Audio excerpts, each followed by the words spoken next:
think some of the issues that the Collegian are dealing with are happening on college campuses all over the country. It's a pretty common thing that students don't want to give up their print, the newspaper staffers don't want to give up the print product.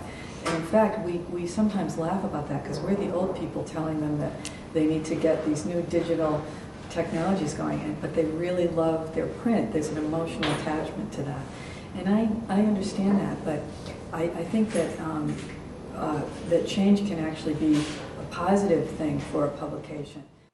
Change can not only be positive, but necessary for the Collegian at this point. Like the newspaper industry overall, their traditional approach is no longer sustainable. We've seen year over year for the past 5 years, I think we've seen revenues decrease exponentially by huge numbers. So we're really fighting an uphill battle. It's completely funded through the sale of ads. So we have our ad reps, and basically they sell ads, and if they don't sell, we don't make money. And they have not sold. Over the past 10 to 15 years, their sole advertisement revenue has fallen from approximately $1 million down to only $200,000 annually. As an agency of the SGA, the Collegian has operated with the cash-on-hand system, which has recently been changed due to the risk of further debt. At the beginning of the year, they don't have any advertisements sold, so they don't have any starting operating funds, so they have to get a loan, but they used to be able to repay that loan in full. Last year for FY13, they missed their payment.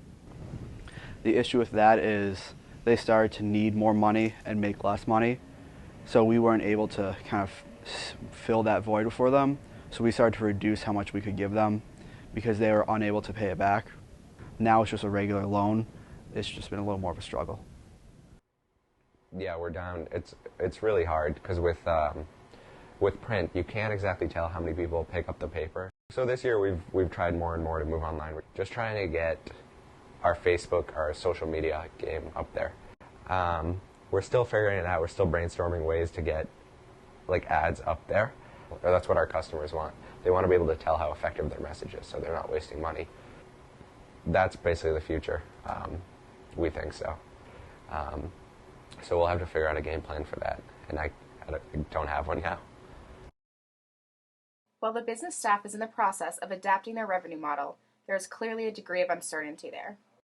While the SGA has made suggestions, they have not been received well. They used to have their own advisors, like a professional advisor who they would pay a full-time salary to.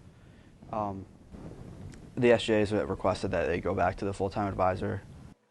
While financial needs are a driving force for change, additions like that of an advisor would also be beneficial to the Collegian journalistically. Journalism professor B.J. Roach, who serves on the Collegian's underused advisory board, feels having the support of a full-time adult advisor would be widely beneficial. I think it would help you with the structure. I mean, the problem is every year you lose your seniors increasingly, but what I see now, I don't see people staying 4 years in the newsroom at the Collegian anymore. I see people burning out, and this is the problem with that romance of 3 in the morning every night. They burn out. So that's a problem with the sustainability of the organization, that your smartest people are ditching.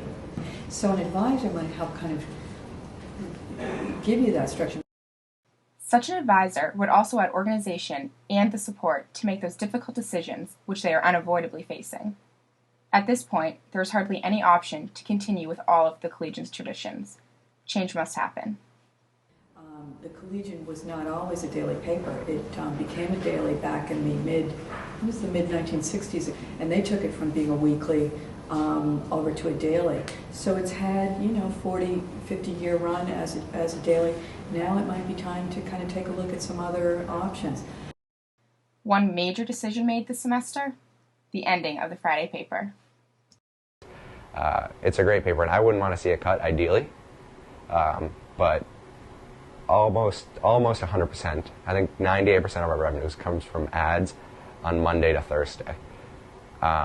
So we just don't see that money coming from Friday. So we look at it as we're fighting an uphill battle. We need to be proactive. It's just the realistic thing right now with our finances and everything. Cutting down on those physical print publications is a step toward recovery for the Daily Collegian. With more support and teamwork between the writers, business staff, funding groups, and advisors, there seems to be hope for a positive outcome. So there are lots of great possibilities for this, that it doesn't have to be, the death of something. It can actually be sort of the regeneration of something really kind of new and exciting. I hope the Collegian can kind of keep going and get revitalized, and I'm always willing to help.